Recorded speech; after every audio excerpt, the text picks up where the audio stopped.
Yeah, still can't go live on Twitter, but this is episode 70 of Ramie and Drew. I am Ramie Makloff. That is Drew Flaggy. We're a couple of Milwaukee comedians. We talk sports and whatever else might come to mind. I was just checking it out, Drew. Don't know. You can't know unless you try. But no, we are still not on Twitter. We are on YouTube and Facebook, streaming live right now, and you can follow, like, subscribe, rate, review, tell a friend about us on YouTube, Spotify, and over at Apple. And Drew, so much losing to talk about tonight. So much losing. Both our football teams. We'll get to that in 1 second. But the Bucks are off to a 1-6 start, dude. Yeah. Let me say that again. The Bucks are off to a 1-6 start after falling to the Cavs tonight. No Giannis. They fall to the Cavs tonight. 116 to 114. I had to hold you back before we started the show because I was like, save some of that for the old podcast. Don't blow your load here before we even crack the mics open. So go ahead. What's grinding your gears, Drew Flaggy, about this Bucks 1-6 start? I don't know what grinds my gears worse. I don't know if it's this uncertainty that Chris Middleton even exists. Did we imagine Chris Middleton for the past 11 years? I don't think so. I have a Chris Middleton jersey. I also have a Santa Claus ornament that I can put on my fucking Christmas tree. That doesn't mean that he's real. Yeah, it doesn't make him real. It doesn't make him real. There are blurry photos of Chris Middleton walking around the North Woods of fucking, I don't know, Washington or Oregon or whatever. He's out there. He's in the Pacific Northwest in blurry photos. The thing, honestly, it's now Giannis has injuries again. Didn't have injuries for Greece. Played for Greece. Now we got Giannis. He's hurt. The old adductor. The old adductor muscle. That adductor muscle will get you. Yeah, good. Whatever. So now Giannis is hurt. So now Damian Lillard has to be the smallest guy on the floor. We got to play small ball. Dame's the only one out there that can actually score the goddamn ball consistently. Half our fan base hates Damian Lillard, apparently, which is insane to me. Because he had the one bad game, the 1 for 12 against Memphis, and then everyone hates him like he hasn't scored 30 points in every other game this season. Like Dame's gonna get fucking killed out there. Like he got hammered at the end of the game. Not that going up for a dunk when you're down by 4 with 9 seconds left was the greatest idea, but whatever. He's gonna make something happen out there. But like Dame's been playing great. He's gonna get fucking killed. Like, because all these Dame's been awesome. Dame has been outstanding. Awesome. Yeah. Dame's been everything I wanted Damian Lillard to be since we traded for him. And Giannis has been pretty good. They're just not getting any help from pretty much anybody else right now. Trent Jr., they're getting no help at all. Someone break into his house. What did he do tonight?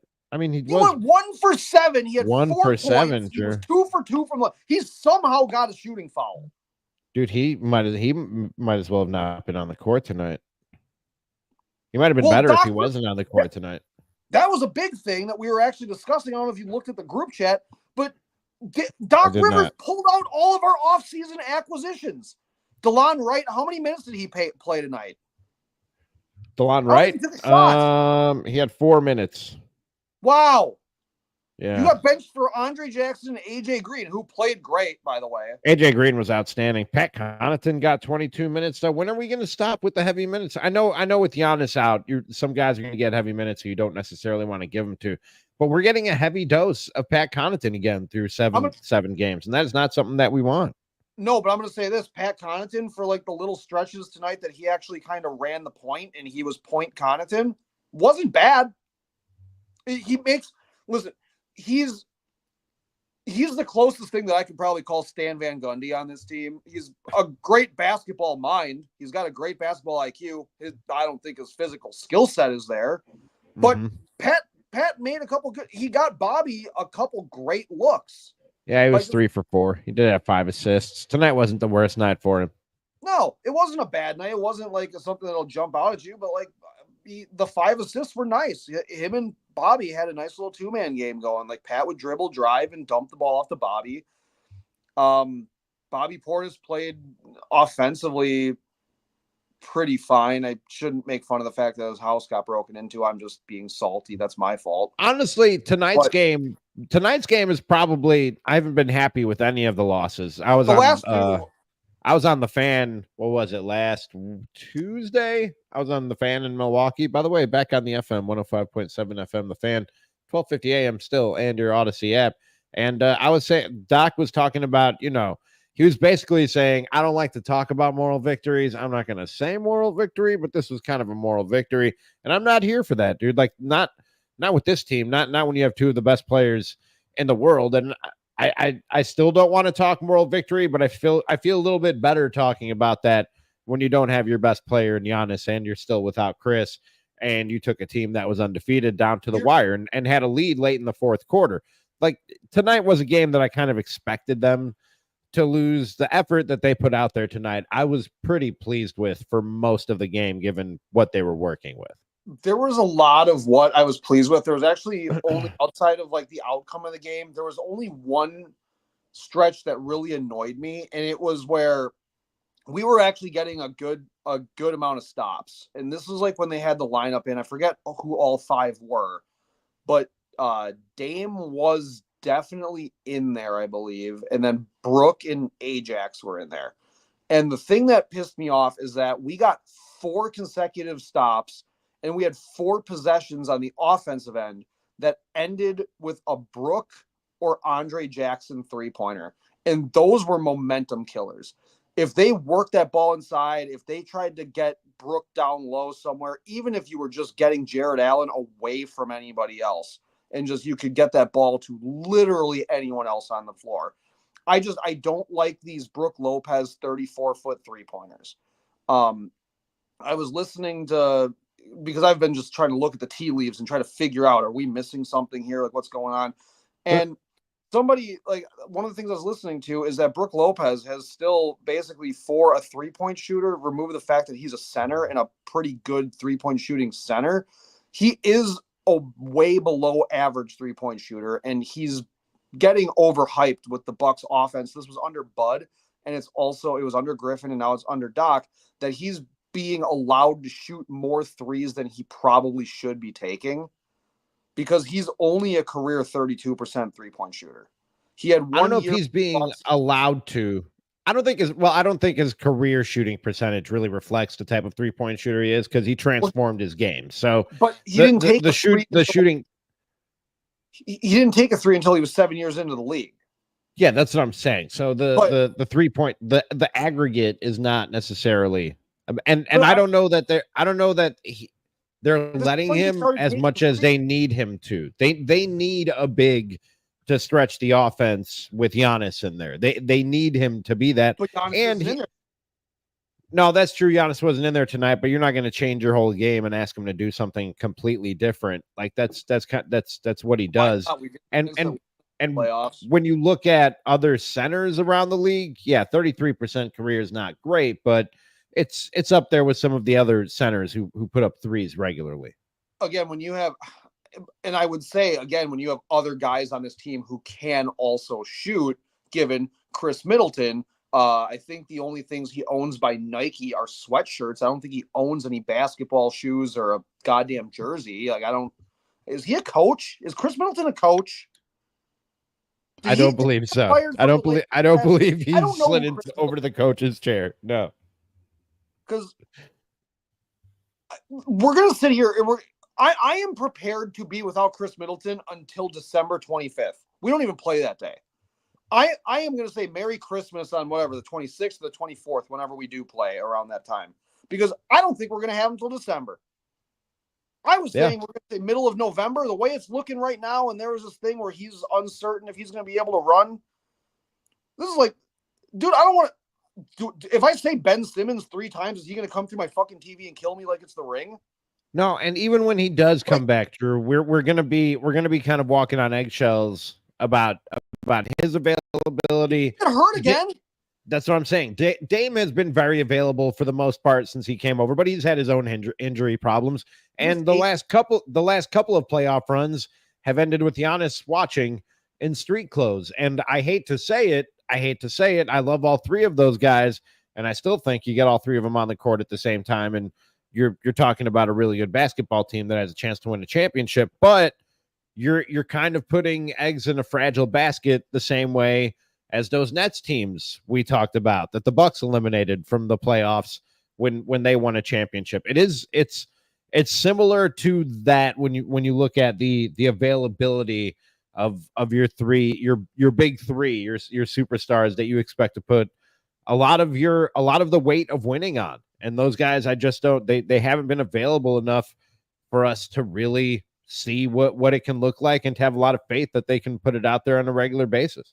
So again, we can go back and I will justify every one of these injuries because Kevin Love, that dirty little fuck, the way like that, he's so goddamn old. That guy, he can't play defense. He can't stay in front of it. He's not heat culture. He's the nastiest, dirtiest, whitest, fucking trashiest thing that there is out on the floor. Kevin Love's career ended when he was out of Minnesota, and LeBron, thank God, saved his career in Cleveland. Dude, Kevin Love is trash, and he undercut Giannis on a fucking drive, and Giannis fell on his tailbone. Was that Giannis's fault for not being conditioned? No. Let's not act like that injury in that Miami series was something because Giannis ate too many cheeseburgers and had a little bit of indigestion and threw his back out having diarrhea. That's not what happened.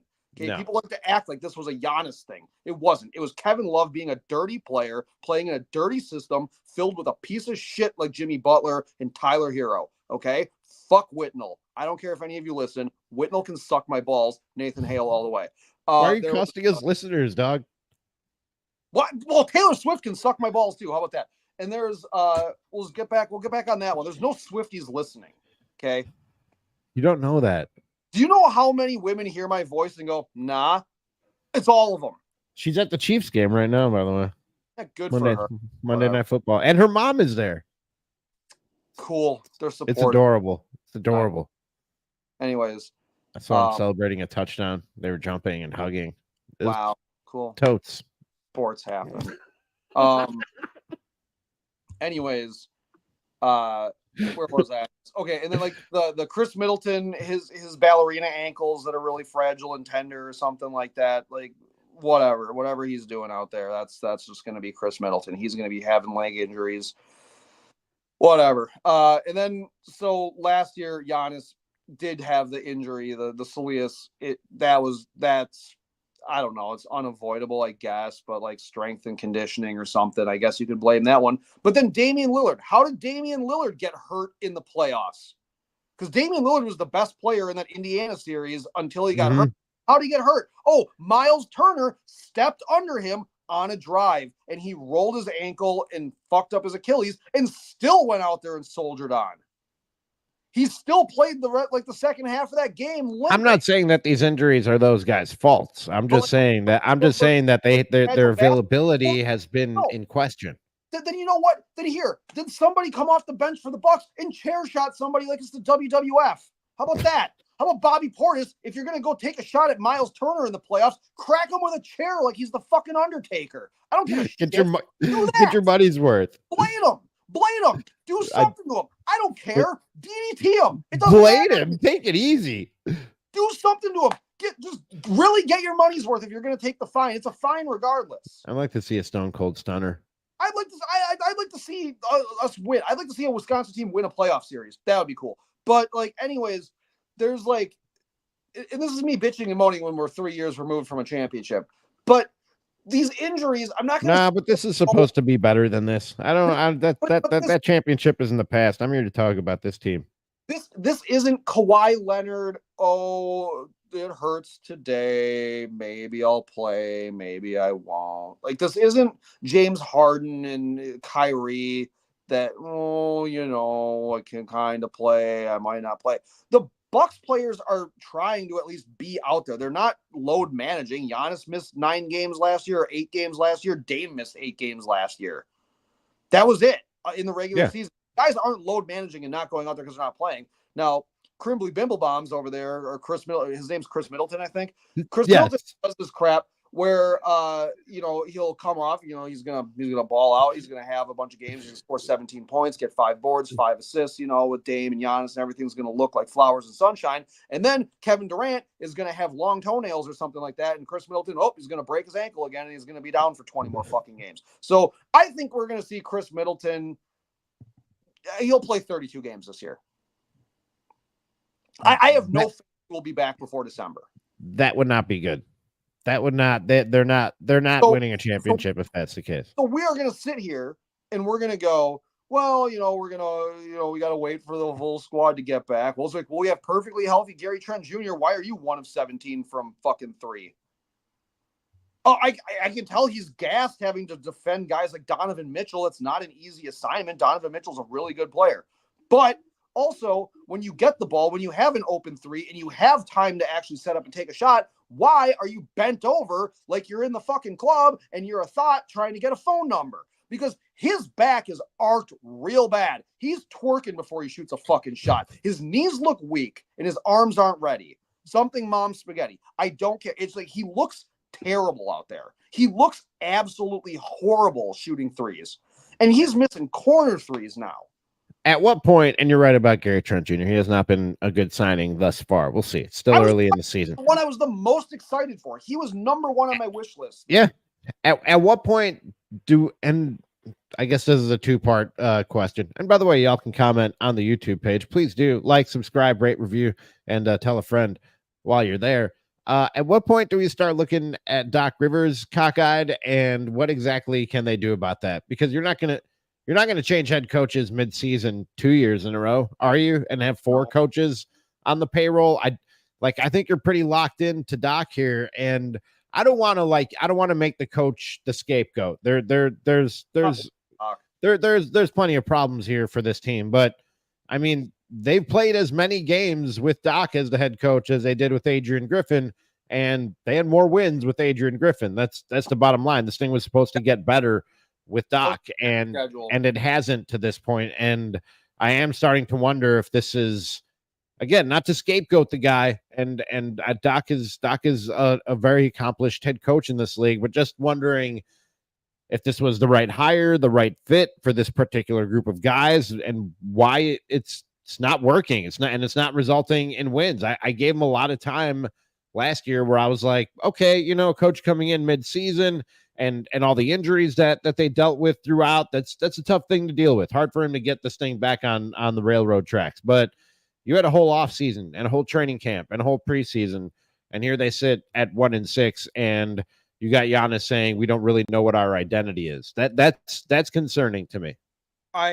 So the identity thing that came after the Brooklyn game. That was over a week ago. That was 4 games ago. Do you think they've found their identity since then? I think they've looked a little bit more coherent on both ends of the ball, but the problem was that Bulls game, and because I had to go back and watch that shit later, hungover after the Halloween party, and then there was it was a good party. Shout out Reagan. Oh, it was a good party. It's the best party of the year. It is. But also, I watched the Nets game at Left's. I was sitting there at the bar, and one of the bartenders I've known for forever heard me say, "You dumb assholes." She said 20 times. I'm like, that's the ones you heard me say. I was just muttering into a Michelob Ultra, going, "You dumb assholes." Just watching them, just muttering, and they had no urgency. Like, they seriously seemed to think that they could just go out there and beat these teams that they feel are beneath them, and they got worked, and they got ran off the court against Memphis. And so, I can stomach losing to Boston. I don't like it. I can stomach it. I can even stomach these two losing by 1 and 2 points against the Cleveland Cavaliers. I can take it. I'll call it a 4-point loss tonight. Dude, that's a good team. I think they've moved into another tier. The Cleveland Cavaliers. I wasn't sold on them from what I've seen early on this season. That's a really good basketball team. I had them as my 3 seed coming into the season. I had us as the 2. Yeah, they're top 4. They're top 4 in the East for sure.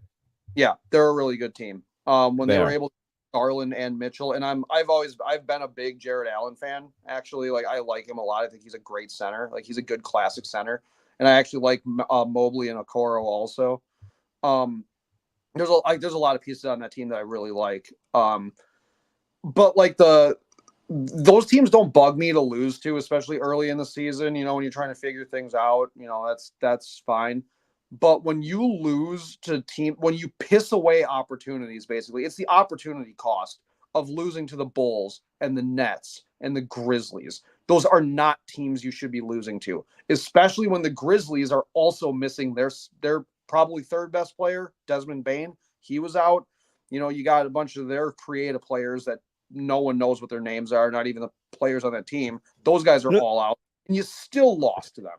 And it's like you could be 3-3, or you could be 3-4 right now, and things wouldn't look so bad. And I'm not going to sit here and say that the Pistons are better than us, or the Indiana Pacers are better than us right now, or the Raptors are better. But I will vent a little bit and go, well, they're proving that they are a better basketball team right now than we are. And we got the in-season tournament coming up on Tuesday. And shit about that.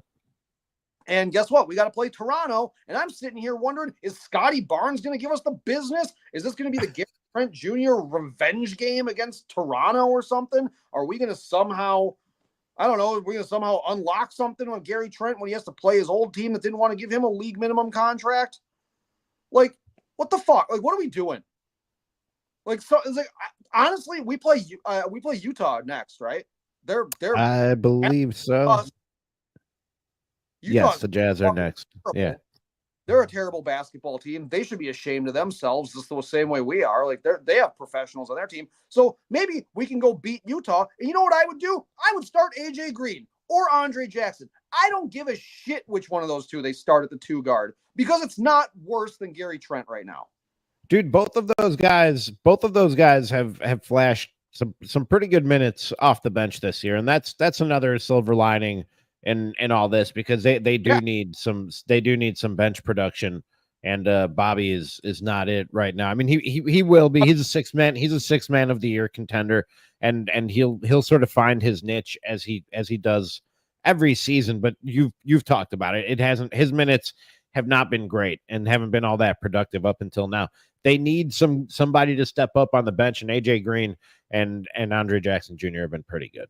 Yeah, and even, I mean, this isn't, I don't know how many times you could bank on going to this, but Ryan Rollins looked really, he was active tonight. He wasn't a guy, he wasn't taking shots, but he was playing meaningful minutes, and he held everything together, and he helped with the pacing of the game and stuff.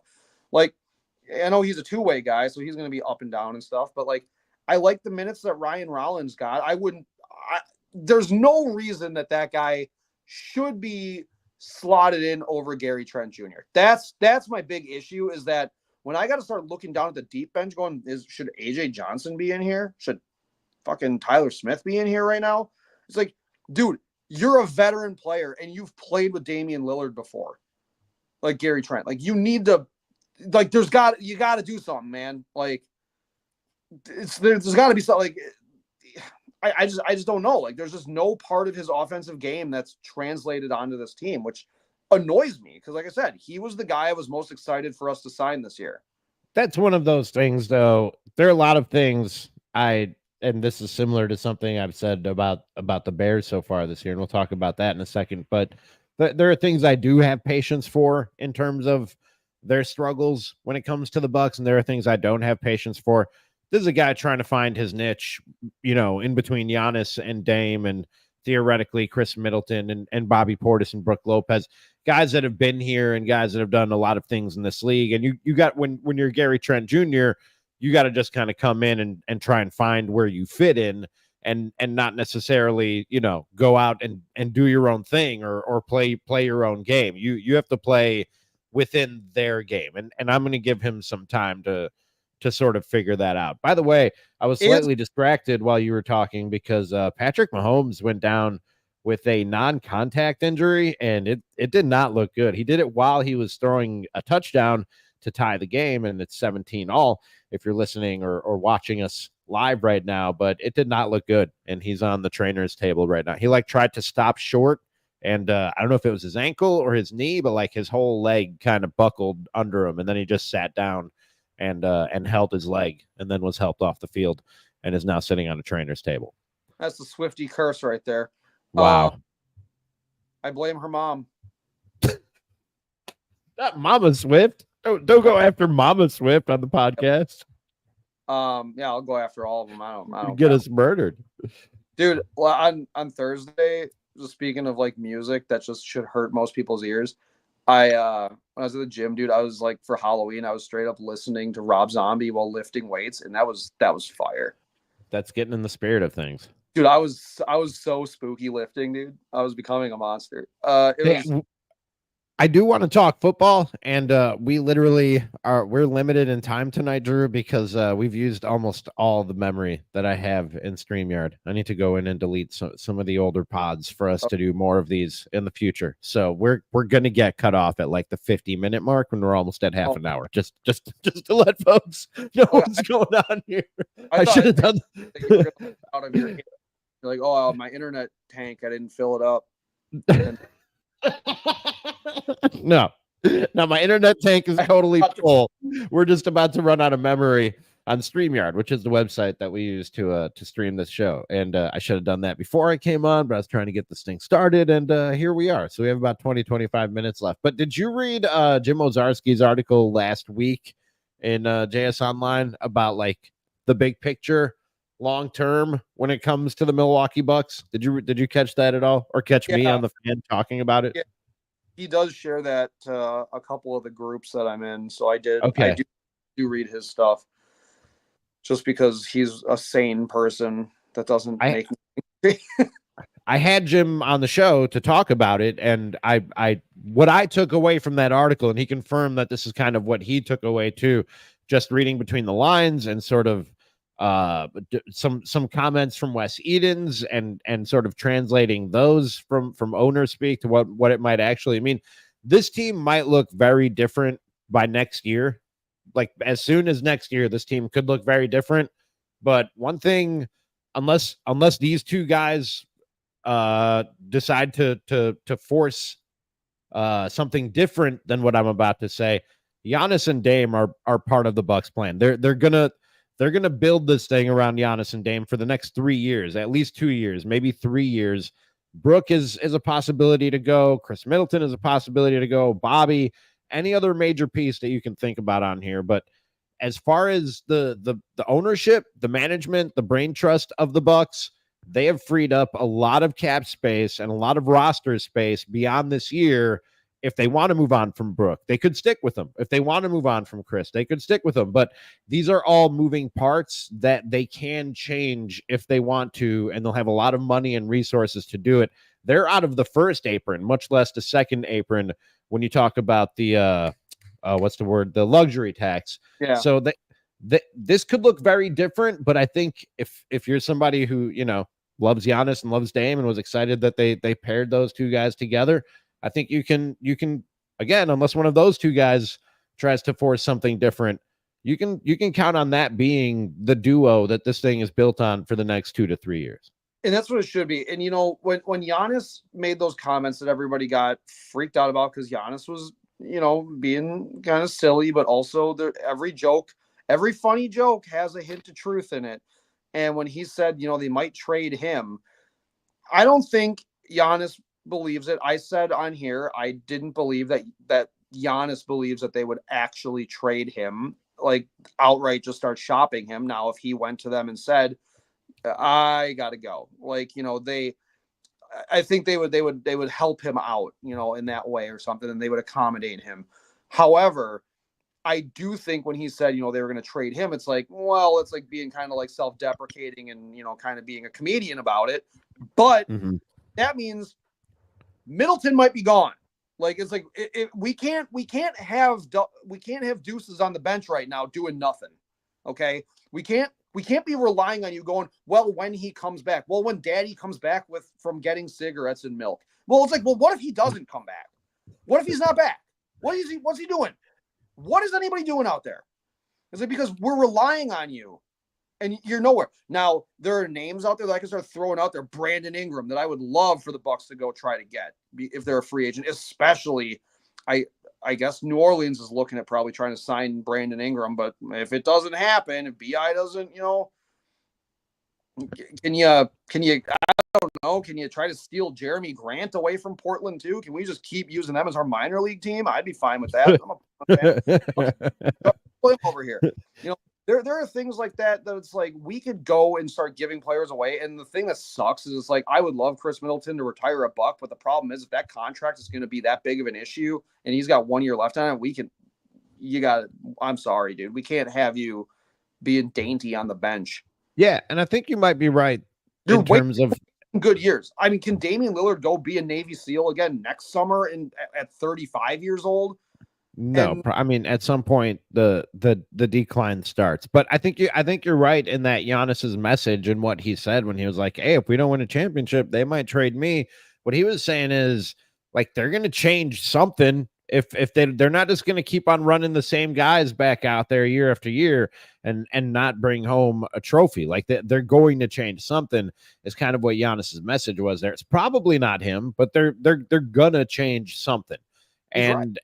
And he's right. He's absolutely right about that. By the way, did you hear the latest? Well, it's the same Giannis rumor that gets spread 2 or 3 times every year. It was Bill Ryder, one of the writers. Yeah, Bill Ryder. Chad Ryder is the NFL writer.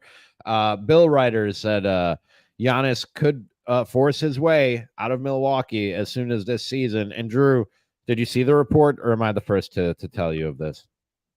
Can I take a stab at it? Because the ones that they've always been, it's always been like Dallas, so he goes with Luka. There's always been Golden State.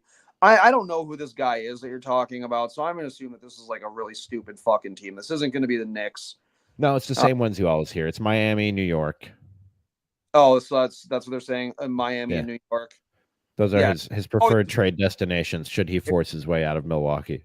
It's always Knicks, Heat, Lakers, and then the sexy one is Dallas because Dallas is kind of small, but they got Luka and they got Kyrie, and you could put a big 3 there, and the Bucks would be more than happy to take Derek Lively or something like that. We would love. I wish somebody would be creative when they're just pulling this stuff out of their ass. Be like, yeah, he wants to go to Utah. You know what I mean? Like just make up something new and fun and fresh. You know what I mean? If you're just gonna be making shit up about Giannis forcing his way out of Milwaukee every year, just do something fun and new.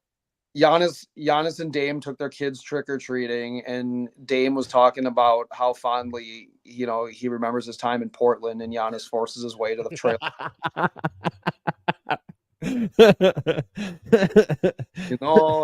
Like ready. Giannis wants to go to Orlando. You know what I mean? Like honestly, why would that be bad? To go with Paulo? That's kind of sick, dude. Paulo better be coming back the other way if the Bucks are trading Giannis to Orlando. I'll just say that right now. Wagner. We're not even gonna get the good Wagner brother. We're gonna get Mo. I know you're gonna hate me for saying this, but if they do trade him, please Chicago. Like, at least I can still root for him there. You know what I mean?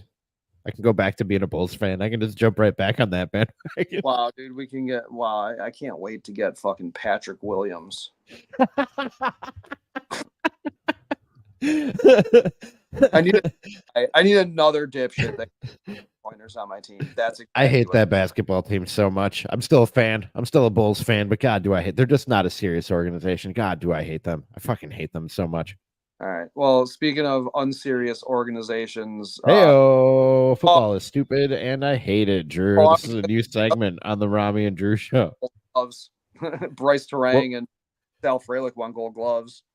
Oh, I thought we were transitioning to football. I thought you made a really good transition and took a shot at my football team. I'm like Marvel. I subverted your expectations. The Bears are bad, dude. That's the realization I came to. And we can talk about the Packers in a second. I wouldn't be too worried about that loss. If you're a Packers fan, that Lions team is just on a roll right now. They might be playing the best football in all the NFL. It's between them and the Chiefs, I would say. But the Packers are a good football team. The Bears are not, Drew Flaggy. All that they've shown me is they're not a really bad football team. Like they moved out of the class of the Jaguars and the Panthers, and that's cool. That's a step up because you're every bit as bad as them as recently as a year ago. You're better than teams like that, but they've gotten their asses kicked 2 weeks in a row now by teams that are good, not great. They're just like good teams in this league, and the Bears were just embarrassed by both of them. Yeah. And I'm sad. They were beat by teams that moved their way out of the shit tier of the Jaguars and the Patriots. Yeah. And Yeah. No, I told you early on that it's like the schedule you guys are playing. You guys are playing your soft schedule very well in the way that they should be with Caleb Williams, and you know, it's wasn't going to be a magical year. Just everyone had to settle down. I know it's football's only 17 weeks, so everyone gets all No, excited. but it's not even just the record. I mean, the record isn't that bad. They're 4-4. They should be like 6-2. Really, there have been a couple games they easily could have won, and they didn't because they have terrible, terrible coaching. But it's not just the record, it's the way that it looks. Like the offense, for all the moves that they made and getting the number one pick in the draft and getting a generational talent at quarterback, it's no better than it was when it was Justin Fields or when it was Mitch Trubisky. Like and I'm not saying that's not a knock on Caleb Williams. That's a knock on the Bears and what they're doing with and to Caleb Williams. The offense is no more productive than it was when we've been beating our heads against the wall. When I say we, I mean Bears fans for the last, I don't know how many years, wanting to see a modern offense that can move the football up and down the air and actually throw it through the air. It's no better for all the changes and all the hope and promise that we had. It's the same thing, man. It's the same exact thing that we've seen in the past. Yeah, they're bad. They are. They are. Was that Packers loss was that deflating to you at all? Like I said, that's a really, really good Lions team. And Jordan Love went into that game banged up. Yeah.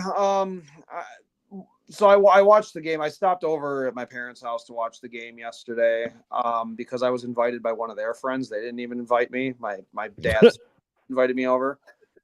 And like I just walked in the front door and my dad was like, "What are you doing here?" I'm like, "Nate invited me." He was like, "Oh." My mom's like, "We should have just locked the doors." And I was like, "I have a key." Wow. Your family does not like you.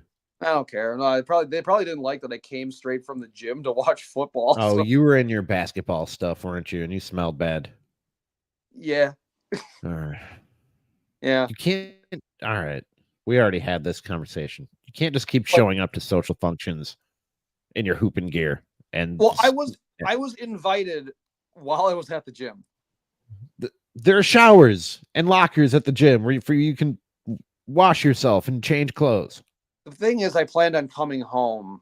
Okay. Shower my house because I like the water pressure in my shower. It feels nice. It feels like a pressure washer. Oh, don't get me wrong. I don't like showering in public showers. It's one of my least favorite things to do. But if I'm going somewhere after I leave the gym, I got to do what I got to do. Well, I'm not going to go somewhere as all stank-assed. But I didn't bring a change of clothes. There's a whole thing. Fair enough. Okay, if you didn't bring a change of clothes. Yeah. So anyways, so the Packers lost. No, was that deflating? Not really. The only thing that really irked the shit out of me on that one was that pick six that Jordan Love threw, because that was another one of those where it's like Jordan Love is like good for one really bad decision in a game, and it seems to always cost them. Like, it hasn't bit us in the ass nearly as much as it probably should have at this point, especially because of how good our defense has been, especially the secondary. But if you looked at that, did you see the pick six that he threw? I did. So even if he got that ball over the line into where Jacobs was, there was still a bad throw. Jacobs and there was a defender in front of him. He was still throwing into triple coverage. Yeah. It was not play.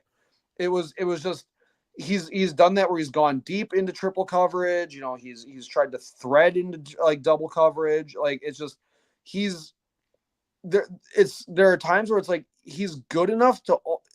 I'm worried that he knows he's good enough to get away with those kind of throws once in a while, but then he'll make a real bad one like yesterday. Like, yesterday was a really bad throw. Like, there was no reason, if you knew you couldn't get any steam up like behind that one, or you couldn't drop it in perfectly to Jacobs, there was no reason to go to him. And triple coverage, maybe I'm just a little bit more conservative minded on this one. I would have never advised throwing that ball ever to that. No. And I think with Jordan Love, and it's a season and a half into him as a starter in this league, so he could shake this or he could get better about this. But when it comes to his decision making, I wouldn't expect Aaron Rodgers. You know what I mean? In terms of the proficiency with which he operated at the quarterback position, and the scarcity of the turnovers when that guy was the quarterback. I also don't think it'll be as bad as Brett Favre. So it's going to be somewhere in between there, and I don't know that that's going to change. That I think that might just be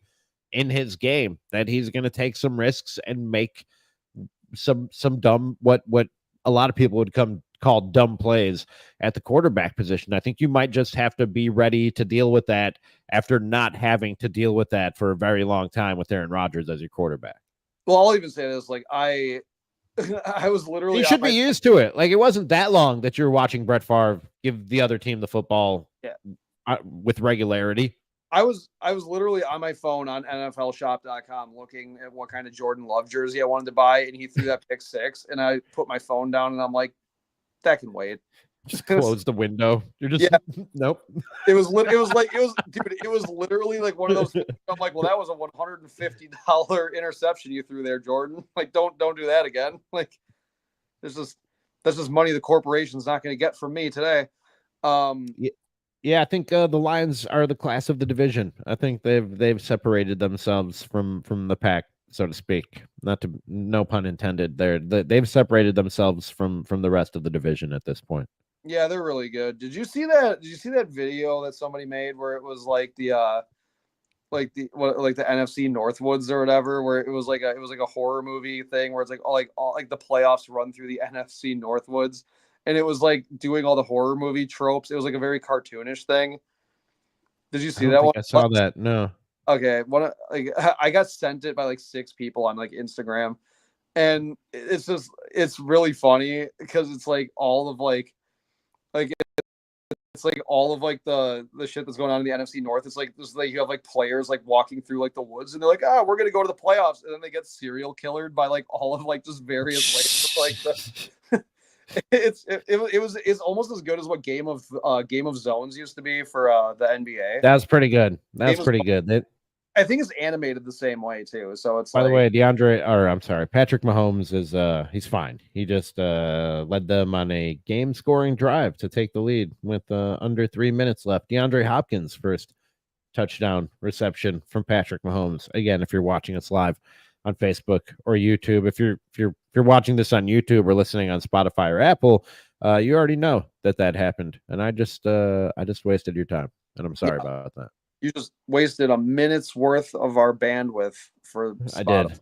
I did. Speaking of which, we are getting dangerously close to getting cut off. So with that, Drew, I ask, anything else you wanted to add? Any final thoughts on the Bucs, football, anything else before we wrap this bad boy up? The election, you got any election thoughts? Tomorrow is a big election. I was going to stay away from it. I just hope everybody has fun.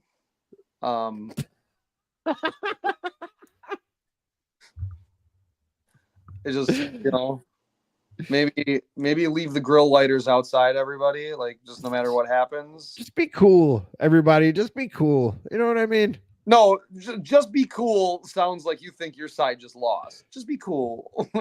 No, everybody just be cool. Just chill the fuck out. Go and vote. I definitely have a preference for which person I'd like you to vote for, but go vote for whoever you want, and then just fucking watch Steve Kornacki or whoever the fuck it is that you watch for the result. He's on MSNBC. Drew's like famous for his like data analysis during election coverage. But just chill the fuck out. Pour yourself a drink. Order some takeout. Everybody just chill the fuck out.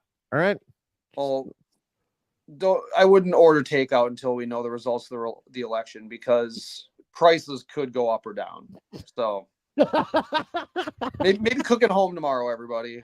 Can he get the tariffs in that quick? I don't think he has the power to put the tariffs in right after the results are announced. I don't think that's. Yeah, well, I mean, who knows? I mean, who knows if there's gonna be like a surcharge on like pizza deliveries or something tomorrow? I don't know. It's all right. It's not even wing night anywhere. Yeah, go out and vote or don't. There's no basketball on tomorrow because they're like, yeah, I know. The NBA so gets stupid. off. I still got to go to fucking work. It's so stupid. This is when I want sports. I don't want to watch it. I'm not going to watch election coverage all night tomorrow, and it's going to be hard to find something else to probably just watch a movie or something. I just tell me when we know who won. Dude, I swear to God, like I'm gonna like just go to sleep, not even giving a shit, and then like every time like I hear police sirens, I'm gonna be like, I hope. Well, I hope there aren't a lot of police sirens. And with that, this has been episode 70. All right. This has been episode 70 of Ramie and Drew. I'm Ramie Mackloff. That's Drew Flaggy. Follow, like, rate, review, subscribe, tell a friend about us on YouTube, Spotify, and Apple. And we do appreciate the support. And we will talk to you next time. Thank you. The Bucks are America. Which